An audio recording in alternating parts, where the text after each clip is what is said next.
Tapi sekarang dipisah karena apa? Insidensinya itu meningkat di seluruh dunia, ya, bahkan di Indonesia.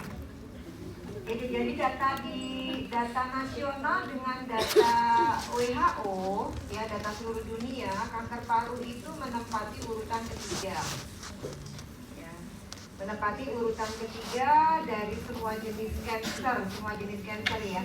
Bahkan kalau untuk yang male itu urutan pertama untuk yang male. Tapi kalau male and female, jadi dari semua jenis kelamin itu urutan ketiga. Tetapi yang sama dan konsisten adalah mortality. Mortality-nya untuk kanker paru ini nomor 1.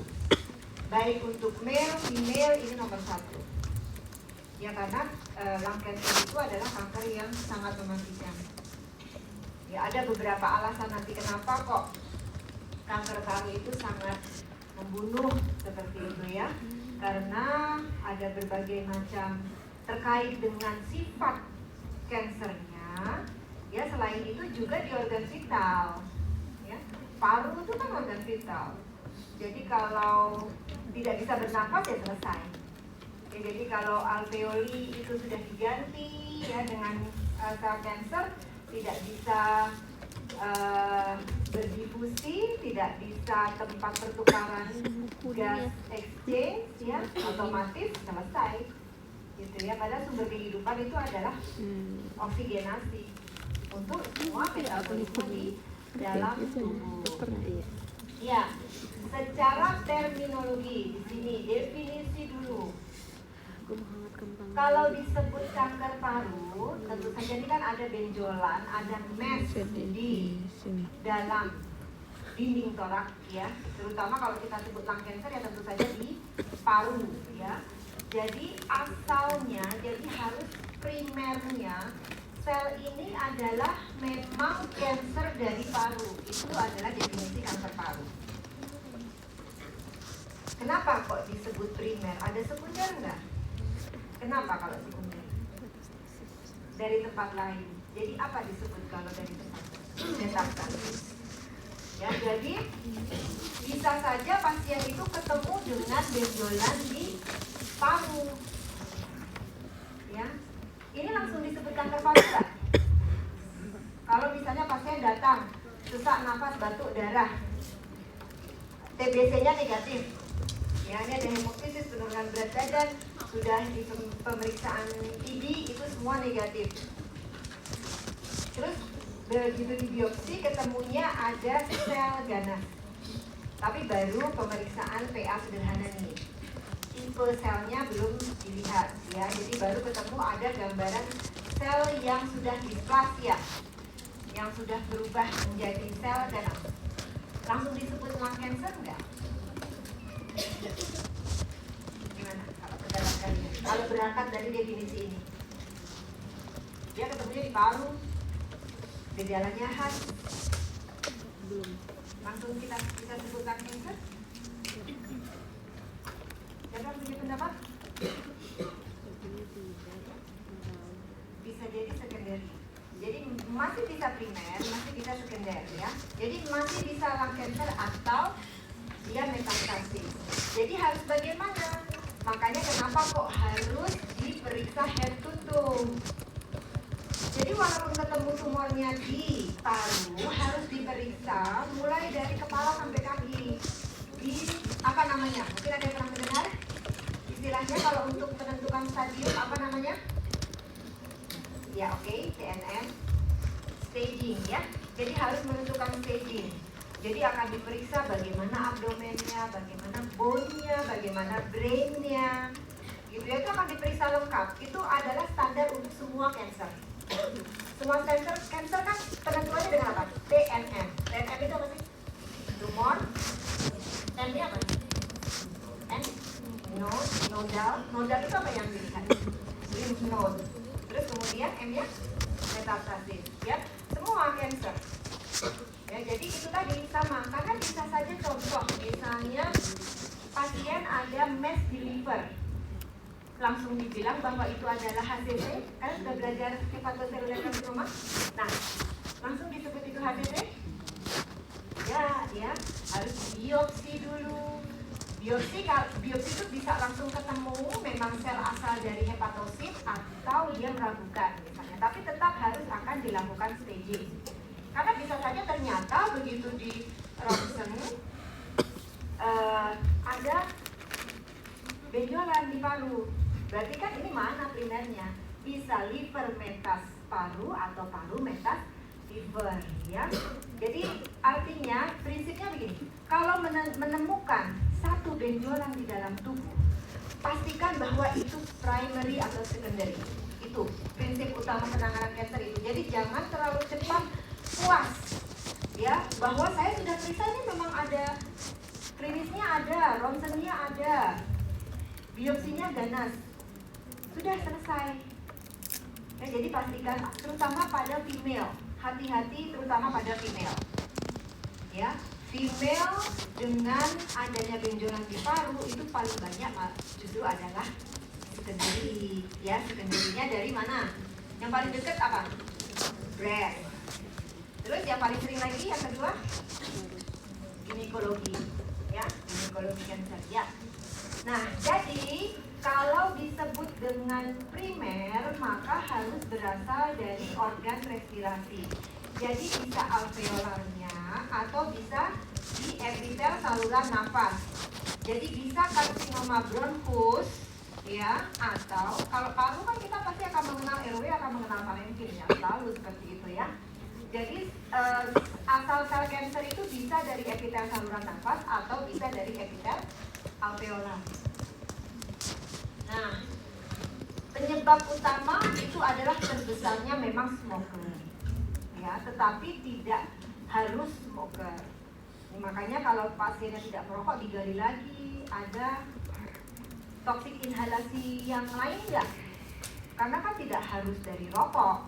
Apa contoh toksik inhalasi yang lain apa? Asbestosis, silikosis, ya, banyak, ya. Terus kemudian berarti kan harus ditanyakan pekerjaan, lingkungan pekerjaan, lingkungan rumah. Nah, tapi ada yang khas pada female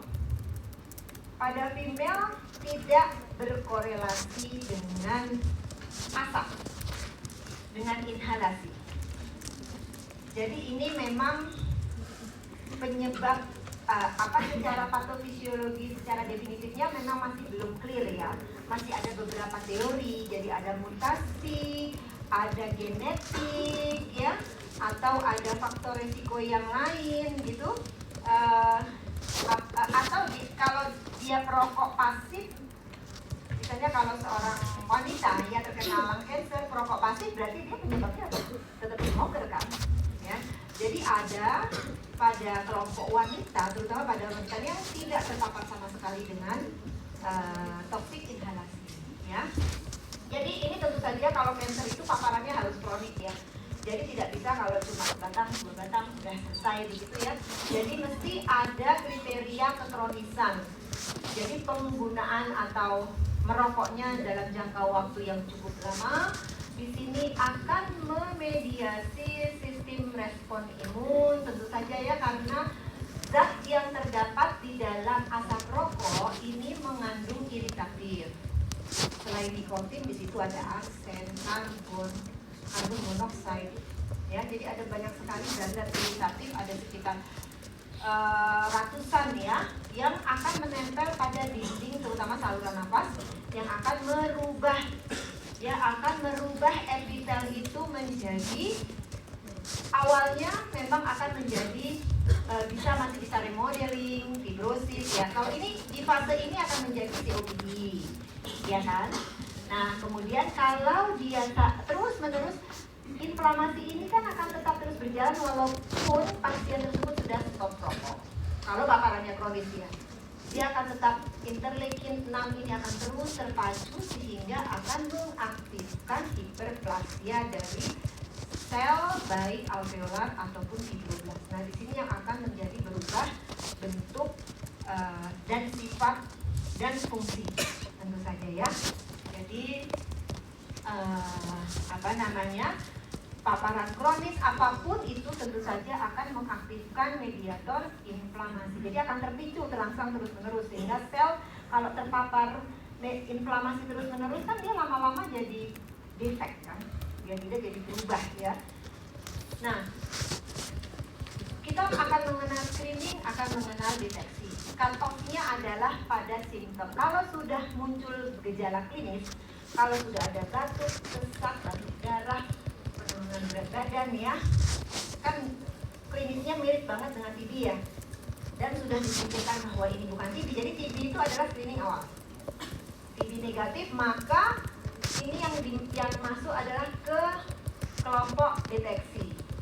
Tetapi kalau gejala belum muncul, tetapi punya faktor resiko, jadi ada target populasi yang dimaksud adalah faktor resiko, maka ini adalah pada kelompok screening. Jadi kalau sudah ada gejala, kita udah nggak sebut screening lagi. Ya, jadi pasien ini masih sehat, belum ada keluhan, tapi dia smoker, gitu ya, atau dia pekerja tambang, atau apapun lah yang terpapar inhalasi toksik ya. Nah, kita kan adik-adik kan masih ingat ya, jadi ada pneumocyte type 1, type 2 ya. Nah, kalau pada alveola di sini yang berubah akibat dari paparan agent-agent yang toksik, ini adalah pada alveolar type 2 atau pneumocyte type 2 yang menghasilkan surfaktan. Ya, di sini dia akan berubah jadi growth factor-nya akan teraktivasi, apoptosisnya akan terhambat. Sel itu normalnya bagaimana sih? Sel itu punya umur kan? Semua sel di dalam tubuh itu punya umur. Jadi kalau sel-sel itu sudah tua, maka dia ada apoptosis. Jadi dia selalu punya signal untuk program sel death. Ya, apoptosis digantikan dengan sel baru. Jadi selalu ada regenerasi. Ya. Nah, demikian juga pada pneumocyte ini. Ya, tetapi apabila dia ada paparan, maka itu sudah tidak berlaku itu. Apoptosis itu sudah tidak berlaku. Dan dia sudah bisa berubah, dia bisa survive, bahkan bisa membentuk sel baru dengan sifat yang sama dengan yang sudah yang sudah berubah itu tadi, yang sudah displasia. Dia akan mampu untuk melewati dari program sel death. Ya, jadi sel tumor itu akan tetap terus bertumbuh, dia punya growth factor. Ya. Nah, ini adalah histologi, gambaran histologi. Nanti ini sebenarnya akan di dokter patologi anatomi ya, tetapi di sini saya memudahkannya adalah pembagian kanker paru itu dibagi dua kelompok. Kelompok besarnya adalah non-small cell, dan kelompok yang sebagian kecil ini sekitar 10% adalah small cell. Kalau di buku pedoman kanker paru disebutnya kanker paru sel kecil dan kanker paru bukan sel kecil. Ya, ini kan gampang, cuma di Indonesia kan aja. Kalau small cell ya sel kecil, non small cell ya.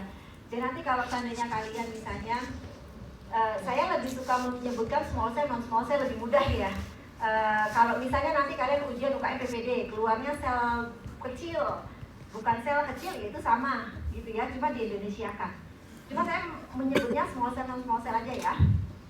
Ya. Small cell ini prosentasenya atau angka kejadiannya itu kecil, memang hanya 10%, tetapi paling mematikan. Ya, karena small cell itu close related dengan rokok. Tetapi non small cell ini dia punya beberapa subtype. Ya, ada squamous dan non squamous. Ya, non squamous masih dibagi lagi adenocarcinoma, large cell dan NOS. Yang terbanyak dari kelompok non small cell ini adalah adenocarcinoma. Ya, adenocarcinoma ini paling sering ditemukan pada tepi. Jadi kalau tadi kan paru kita akan mengenal bagian medial, kalau medial itu kan dekat dengan airway dan bagian perifer. Artinya apa berarti? Adenocarcinoma kalau di perifer itu dia dekat saluran nafas nggak? Kalau perifer enggak kan? Kan mudah banget. Kalau nggak dekat saluran nafas berarti dia hubungannya sama inhalasi nggak? Enggak, ya karena dia perifer. dia di tepi paru, bukan di tengah-tengah. Tadi saya sudah menyampaikan di depan. Jadi adenokarsinoma ini lebih banyak pada male atau female? Ya, female tadi ya. Female tidak merokok, ya. Nah, ini kejadiannya ini adalah paling banyak adenokarsinoma. Sementara kalau yang male itu memang paling banyak yang close related dengan merokok. Ini squamous dan small cell, ya. Squamous ini masuk non small cell. Jadi asosiasinya itu sangat dekat dengan rokok. Kalau squamous dengan small cell itu letaknya di tengah-tengah. Jadi berasal dari sel bronchus atau bronchogenic carcinoma. Ini adalah TNM-nya. Jadi kalau tumor size di sini ada T1, semua sama ya. Selalu dibagi T1 sampai T4, N-nya juga ya. Nah, ukuran tumor, kalau T itu kan ukuran tumor. Di sini kurang dari 3 sampai 7, lebih dari 7. Dan ini sudah ada invasi di tempat lain di luar torak. Lymph node kalau di sini N0 masih bersih. Ini tumornya, hitam-hitam ini tumornya ya. Nah, ini kan lymph node-nya masih clear. Kalau N1 itu ini sudah terjangkit ini nih, terjangkit tumor. Jadi lymph node ada item-itemnya, tapi masih di sisi yang sama dengan tumor. N2 itu masih di sisi yang sama tapi sudah nyebrang ke mediastinum ya. Kalau N3 itu sudah kontralateral. Kalau metastase paling gampang, N0 berarti nggak ada metastase. Kalau sudah N1 itu berarti sudah ada metastase. Nah, ini tadi adalah stadium untuk apa ini? Di NSCLC apa tadi? Non small cell atau bukan sel kecil ya. Jadi kalau kan gampang nih ingetnya. Kalau non small cell itu yang dia survivalnya lebih panjang kan. Jumlahnya lebih banyak, makanya dia pembagian stadiumnya itu masih lengkap. Coba lihat yang small cell. Nah, small cell cuma cukup dibagi 2 karena dia survivalnya pendek. Mortalitasnya paling tinggi. Kalau dilihat gambar ini berarti kalau masih limited itu masih di satu paru, tapi kalau ekstensif udah nyebrang. Jadi paling mudah mengingatnya untuk small cell ya, begitu nyebrang ke kontralateral, maka dia tidak melihat lagi M-nya sudah tidak melihat lagi ya. Jadi intinya karena ini dia survivalnya sangat pendek, jadi pembagian stadiumnya hanya ada limited dan ekstensif. Ini tadi sudah saya sampaikan ya. Jadi insidensi pada laki-laki nomor 1, mortality nomor 1, sementara pada female ya ini nomor 3, tetapi angka kematiannya itu tetap nomor 1. Survival tergantung dengan apa? Ya, stadiumnya ya. Jadi kalau stadiumnya lebih awal tentu saja akan lebih baik ya. Oke, nah ini yang perlu kalian perhatikan. Batasan kronisnya itu sampai apa sih dia sampai beresiko untuk terjadinya kanker? Batasannya adalah jumlah rokok dan lamanya merokok. Jadi kelompok tadi ini tujuannya buat apa nih? Untuk stratifikasi resiko. Tadi di depan sudah screening. Ya, jadi tadi kan screening masih sehat ya. Kalau ada orang sehat, dengan adanya ini tadi merokok, kalau usianya masih 40 tahun, merokoknya lebih dari 30 tahun. Tapi kalau usianya 50 tahun, merokoknya 20 tahun. Ini kan sebenarnya ya, ini kan artinya kalau dia lebih muda maka merokoknya lebih banyak, dia baru beresiko. Tapi kalau dia lebih tua, merokoknya tuh 20 tahun aja dia sudah beresiko ya. Karena kalau merokok sudah usia lanjut itu kan dia akan lebih, sel-selnya itu kan secara alamiahnya fungsi pertahanannya kan sudah menurun ya. Jadi dengan paparan yang tidak sebanyak pada usia muda itu sudah bisa menimbulkan perubahan sel. Dan tentu saja ditambah dengan faktor resiko ini tadi ya, pajanan radiasi, ini inhalasi karsinogenik, riwayat kanker dalam keluarga. Jadi dalam anamnesa ini harus ada nih keempat ini.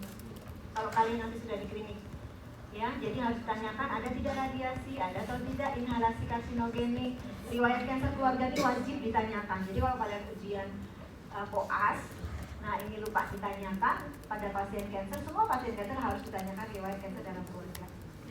Ya. Terus kemudian penyakit paru kronis. Nah, yang masuk ke dalam kriteria ini tadi, ya, yang masuk kriteria resiko tinggi ini tadi, maka apa tindak lanjutnya? Dilakukan pemeriksaan CT scan setiap tahun. Ya, tapi CT scan-nya dengan apa? Dosis rendah, low dose. Karena kan dia tiap tahun diulang. Jadi tidak dengan dosis yang standar gitu ya. Karena ada pengulangan. CT scan itu radiasi nggak sih? Radiasi kan. Jadi makanya kalau untuk screening menggunakan radiasi yang dosisnya rendah. Nah, bagaimana tanda dan gejala? Jadi kaitannya untuk gejala itu bisa karena tumornya langsung. Ya, tergantung tumornya itu ada di mana, ada di saluran nafas, ada di dalam paru, ada di luar paru tapi menekan saluran nafas dan esofagus atau persarafan ya. Jadi ada beberapa gejala yang paling sering itu adalah batuk darah, hemoptisis, nyeri dada, stridor. Nah, kalau ini yang dimaksud adalah kompresi di area sekitar. Ya, jadi kalau ada pasien dengan batuk, sesak, ada cairan di paru. Ya, ada cairan di paru. Berarti ini ada problem infiltrasi di pleura atau ada obstruksi di pleura ya, sehingga menghasilkan embosi pleura. Kalau sindrom vena cava superior berarti kenapa tuh? Tumornya ngapain?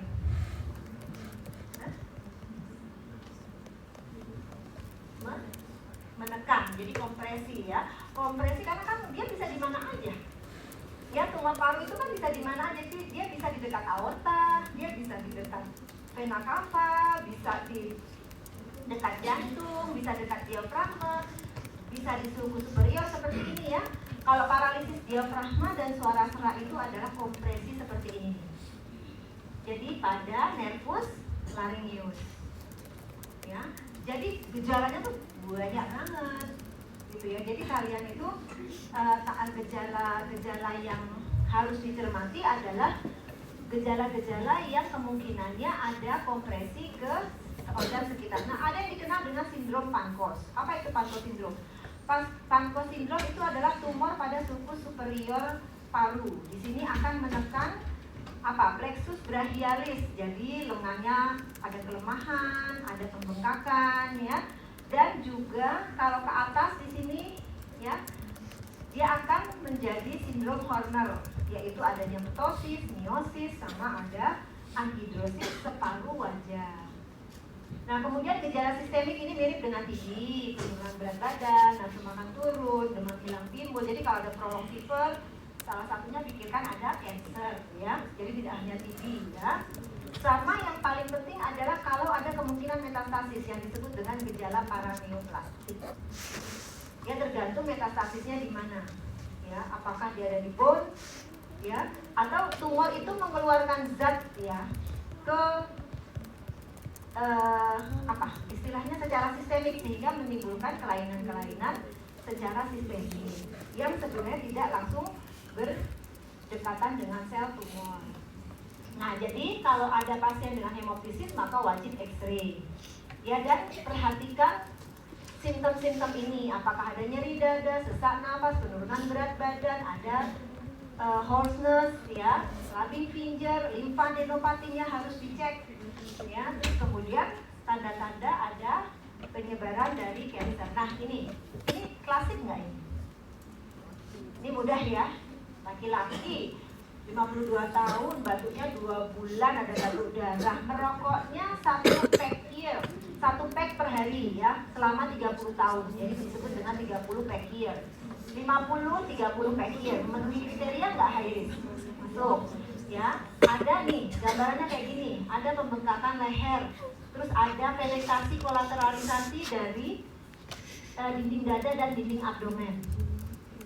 Jarinya clubbing finger, ronsennya ada mass di parakardial kanan.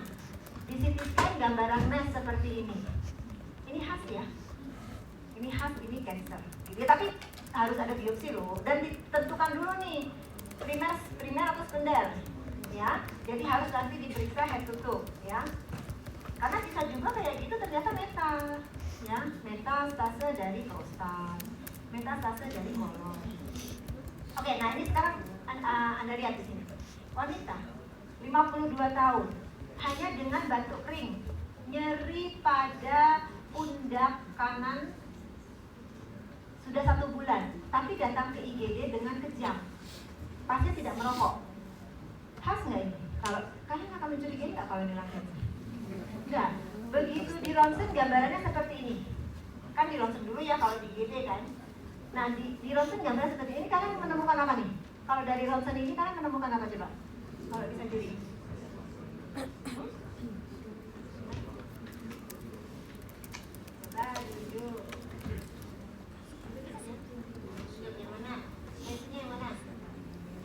Good. Kecil kan? Itu apa kemungkinannya? Pankos seperti ini. Kalau pankos itu satu lobus superior, jadi full. Ini gambarannya nodul atau metastaphylosis. Jadi masih mungkin apa? Nodul.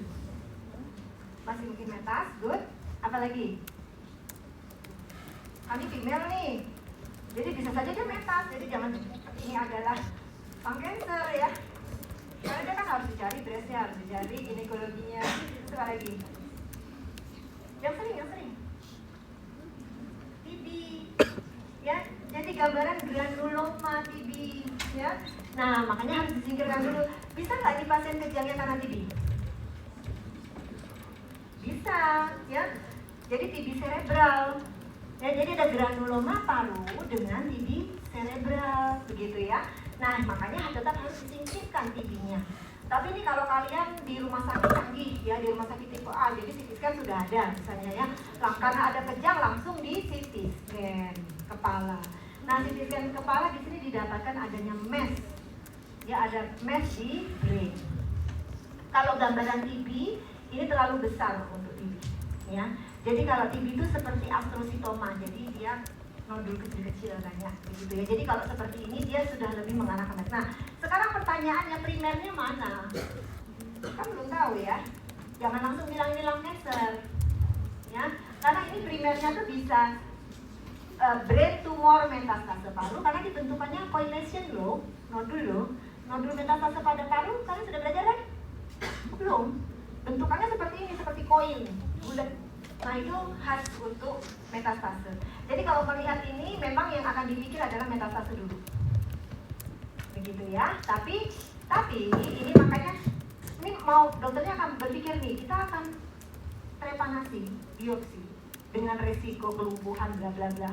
Kan biasanya besar ya, apalagi ada di hemisfer. Nah atau biopsi di paru. Kalian pilih mana? Biopsi paru.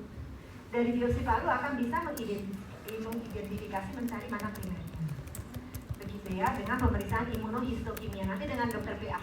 Nah ini juga kasus yang paling banyak ya, ada beberapa case report ya yang sudah agak banyak tuh.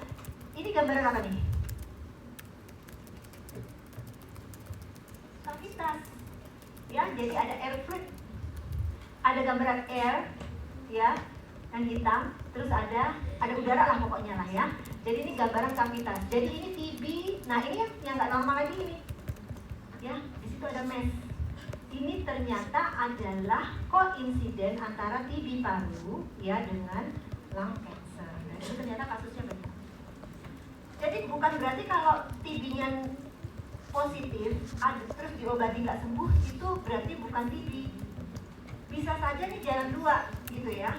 TB-nya itu dia memang positif, bakteriologi positif kok, TCM-nya positif atau BTA-nya positif, berarti kan tidak terbantahkan TB-nya, ya. Atau kavitas, ini kan tidak terbantahkan TB-nya ya, tapi harus dibuktikan ada yang lain, begitu ya. Oke, jadi bagaimana untuk TB dengan cancer? Karena ini paling sering menjadi delay. Karena pengobatan TB kan lama, kita akan menunggu nggak sampai TB-nya selesai pengobatan?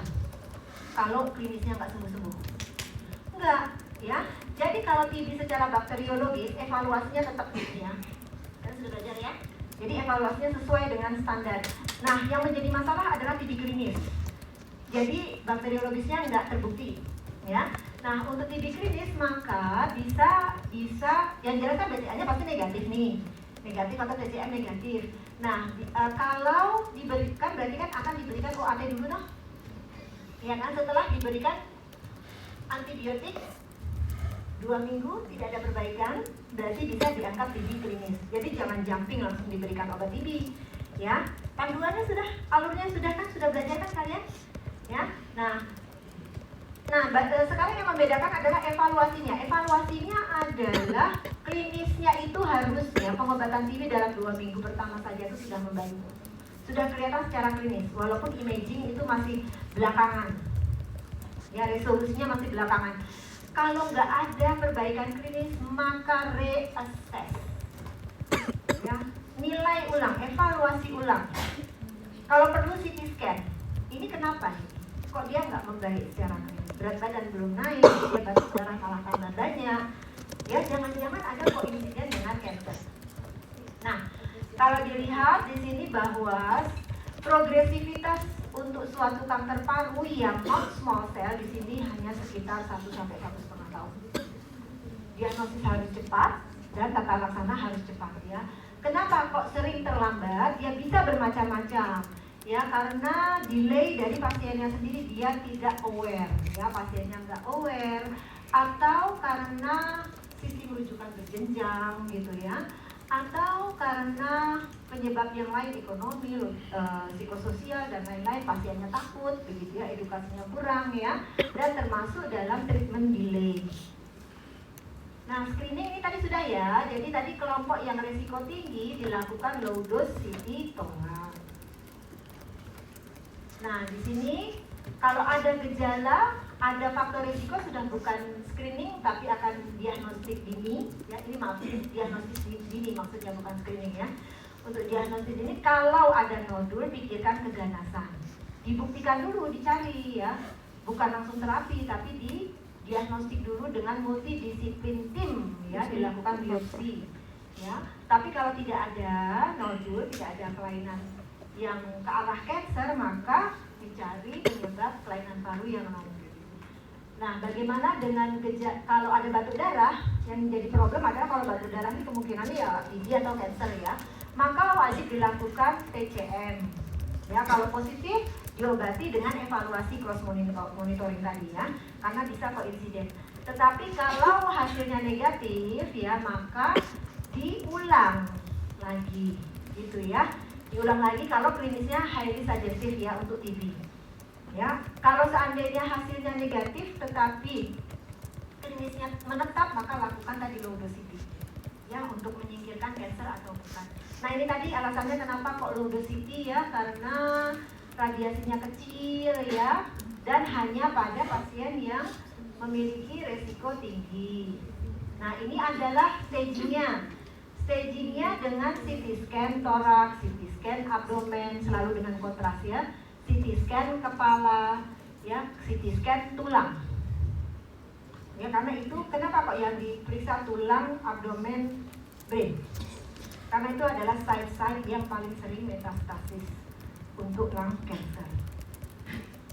Ya, stadiumnya dengan NCCN, ya. Evaluasi pengobatan dengan kriteria RECIST. Evaluasinya setelah 6 sampai 9 minggu terapi. Nah, ada sekarang pemeriksaan canggih itu PET scan. Sekarang lagi dibangun di Sarjito, ya. PET scan itu bisa mendeteksi kanker beserta spot-spot metastasisnya mulai dari kepala sampai kaki. Tetapi tidak untuk follow up. Ya, kalau follow up itu jadi evaluasi pengobatan kemoterapi tidak menggunakan PET scan. PET scan itu karena kalau evaluasi kemoterapi itu harus dihitung volume tumor. Jadi harus ada data CT scan. Kalau PET scan kita nggak bisa menilai volume. Jadi volume itu akan dihitung dimensi, 3 dimensi. Jadi seberapa sih ini kira-kira volumenya berapa kubik, ya, misalnya seperti itu, ya. Nah, itu harus ada pengecilan. Itu kalau berhasil. Kalau pembesaran berarti progresif. Kalau pengecilan berarti bisa stable disease, bisa partial response, ya. Nah, PET scan ini boleh untuk diagnostik tetapi tidak untuk follow up. Nah, ini sekarang bagaimana modalitasnya? Kalian tadi sudah masih ingat ya? Ada lesinya bisa di sentral, bisa di perifer. Jadi nggak semuanya itu bisa dikerjakan. Kalau dia di saluran nafas, lesinya di sentral, dia tidak bisa dibiopsi dengan jarum. Tetapi kalau lesinya di tengah, itu maka dengan teropong. Nah, teropong itu disebut dengan bronkoskopi. Kalau masuk saluran pencernaan, endoskopi. Masuk saluran pernafasan disebut dengan bronkoskopi. Tapi kalau biopsi pada dinding torak disebut transtorasik, karena menembus dinding torak, dinding dada ya. Transtorasik needle aspirasi atau needle biopsi ya. Kalau bronkoskopi bisa dengan atau tanpa ultrasound ya. Torakosentesis kalian tahu nggak apa artinya? Ya, mengambil cairan pleura ya. Jadi karena bisa saja bentukannya itu adalah efusi. Kalau di mediastinum maka dilakukan mediastinoskopi, mediastinostomi ya. Nah, ini contoh bronkoskopi ya. Jadi dimasukkan skop ya ke dalam saluran pernafasan. Nah, ini kan bisa dilihat. Ini kan ada plika vokalis ya, epiglotisnya bagaimana, simetris atau tidak. Ini trachea. Nah, ternyata mesnya di sini nih, di main bronkus nih, main bronkus kanan. Terus kemudian apa yang dilakukan? Biopsi. Diambil contoh jaringannya di sini, dicubit pakai forceps. Kemudian diperiksa di bawah mikroskop ya. Nah, ini kalau modalitas bronkoskopi itu ada yang kalau di sini kan dia di dalam lumen ya. Jadi ngambilnya pakai alat yang seperti ini, dicubit. Tapi kalau di luar gimana? Kalau di luar kan nggak bisa dicubit, nggak kelihatan juga. Jadi dengan ultrasound, ya dengan ultrasound, endobronchial ultrasound. Jadi nanti jarumnya nembus dinding bronkus. Nah, ini contoh ultrasound. Jadi bentuk bronkoskopinya di sini ada jarum, ya dengan panduan USG nanti akan bisa dilihat jarumnya menembus lesi cancer. Nah, ini tadi yang untuk yang mana? Lesi yang di mana ini tadi? Transtorasik, perifer ya. Kalau di perifer bisa nggak pakai bronkoskopi? Bisa, tapi susah banget. Belum tentu juga dia ada di airway. Kalau dia ada di alveolar kan dia nggak akan ada di airway kalau nggak ada infiltrasi di airway ya. Contohnya kayak gini nih, lesinya ini di perifer banget nih. Airway-nya clear. Jadi kalau kita mau bronkoskopi agak susah nih belok-beloknya untuk nyampe ke sini. Paling gampang adalah ini nanti didiskusikan dengan radiologi, dokter PA, dokter paru. Di sini ya sudah ketemu titiknya, tinggal di biopsi. Ini adalah proses biopsinya, ya. Bisa dengan core biopsi atau transtorakal needle aspirasi, diserahkan dokter PA-nya, langsung dilihat dan langsung ketemu. Kalau belum ketemu langsung ambil lagi, tanpa perlu operasi, biusnya lokal, pasien bisa langsung pulang. Resikonya apa? Komplikasinya apa? Jamnya kecil banget loh. Yang paling banyak deh kalau kita nyubles paru kayak gini. Nah, pneumotoraks. Ini coba lihat, nodulnya di sini. Ini nembus paru normal nggak? Nembus paru normal kan? Jauh nggak ini ke dalam nih? Jauh. Ini harusnya dibalikin ke belakang. Ini kan anterior ya. Ini posterior. Paling aman sih sebenarnya pasien ditengkurepin. Kan akan lebih pendek tuh jaraknya. Ya kan? Tapi ini pasiennya sudah ada persebral metas, jadi nggak bisa dibolak-balik.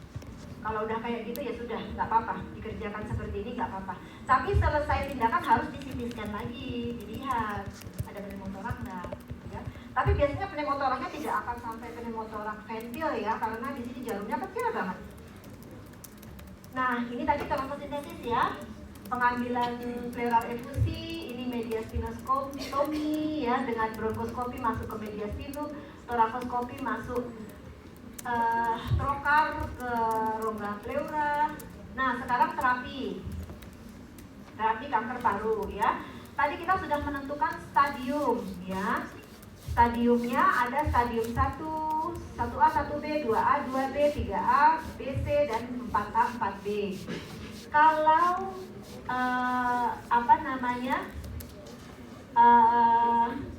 stadiumnya itu adalah ini untuk yang non small cell. Non small cell agak lebih banyak kan tadi stadiumnya ya. Tapi kalau small cell kan hanya ada 2, limited sama ekstensif. Kalau sebelum ke ekstensif itu masih bisa operasi, radioterapi ya. Kalau sudah ekstensif maka hanya ini farmakoterapi itu adalah maksudnya kemoterapi. Nah kalau non small cell operable dan non operable, batasan operable adalah sampai stadium 1 sampai dengan stadium 3A masih bisa dioperasi. Kalau stadium 1 itu masih bisa complete response. Makanya kalau ketemu stadium 1 cuma nodul kayak tadi sebelum ada ke brain metastasis itu sebenarnya bisa hilang penyakitnya, ya. Tapi kalau tadi kan dia sudah brain metastasis walaupun dia cuma kecil. TNM-nya kecil, TN-nya kecil, tapi M-nya ternyata sudah. Nah, jadi dia tetap masuk stadium 4. Tapi kalau tadi M-nya 0, ya, di brain nggak ada masalah, ya itu bisa direseksi itu, dioperasi. Nah, kalau stadium 3 ABC itu di kemoradiasi. Stadium 4 sudah tidak ada tempatnya lagi untuk radiasi. Jadi cuma bisa kemoterapi, ya. Nah, bagaimana untuk prevensinya? Stop smoker. Jadi kalau berhenti merokok itu bisa berkurang resikonya sampai dengan 50% setelah 10 tahun. Ya, riwayat family ini ya, family history untuk cancer itu kalau ada itu bisa 2 kali lebih tinggi. Jadi kalau ada riwayat keluarga itu rajin screening. Kalau ada keluarga yang cancer paru itu harus screening, gitu ya. Walaupun dia tidak punya faktor resiko untuk female. Ya, karena ini yang paling sering banyak terjadi, harus screening untuk CT scan torak, ya, low dose, ya, hindari asap rokok, terus sama healthy lifestyle. Nah, genetik di sini kalau ada faktor genetik itu bisa 2 kali lipat faktor resikonya untuk juga terkena kanker paru. Terus sama ini erat kaitannya dengan adanya mutasi-mutasi genetik. Ya, kalau yang untuk faktor genetik ini erat kaitannya ada perubahan pada epidermal growth factor receptor ataupun KRAS, ya. Konselingnya di sini ya tentu saja tadi ya family history itu harus dicari, ya, dan juga kalian nanti kalau sudah sebagai klinisi itu kalau begitu pasien itu punya riwayat keluarga harus menyarankan untuk screening. Nah, ini sudah diatur oleh pemerintah kebijakan-kebijakan kontrol tembakau, ya. Ada undang-undang, ya, terus peraturan pemerintah ini yang terkait dengan tembakau, pemberantasan tembakau, karena memang yang paling banyak beresiko untuk terjadinya kanker paru itu sekitar 60% lebih adalah smoker. Ada yang mau bertanya? Ya.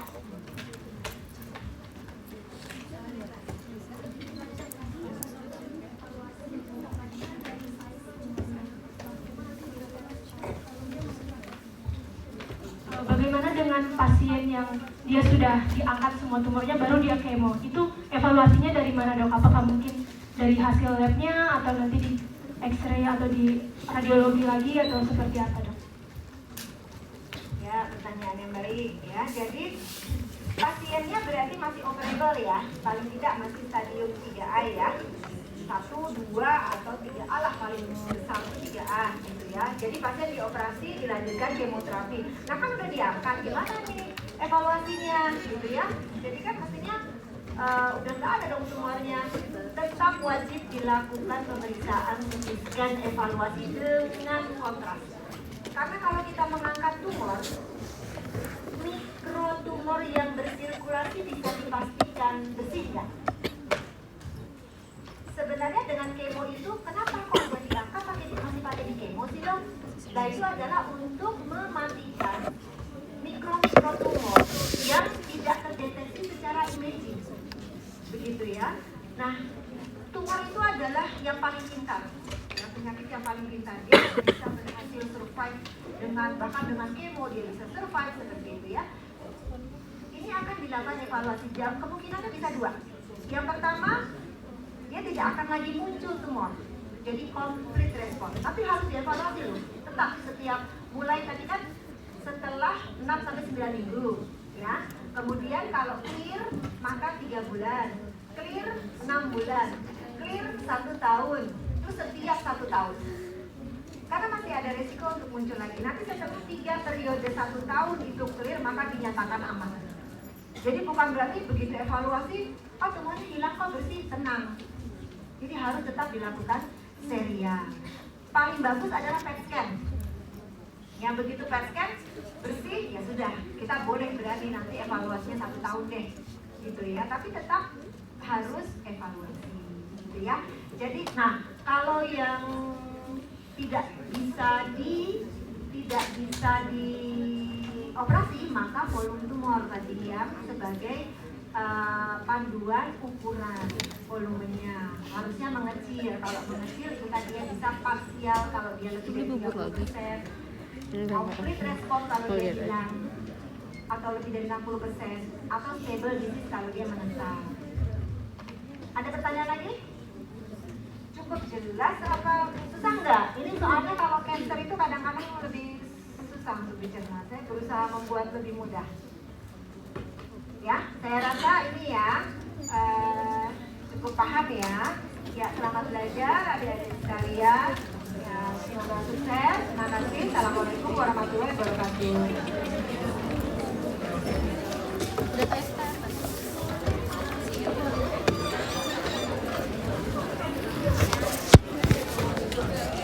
Balik. Kan balik nggak? Ya. Dadah. Dadah. Gak ada jadwal kan? Kamu ada? Kamu nggak masuk. Nanti siang masuk. Kamu mau pulang dulu.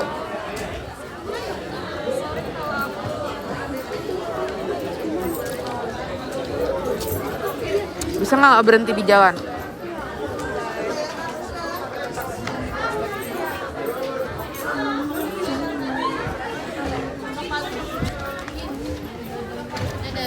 Dadah sayang. Iya babe. Iya masa di mulut lo sakit banget.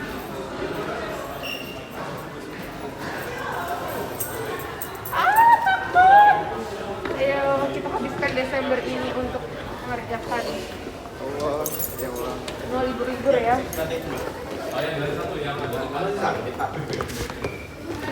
Apa hamil? Kebetulan sih. Kamu hamil? Astagfirullahaladzim. Siapa bapaknya?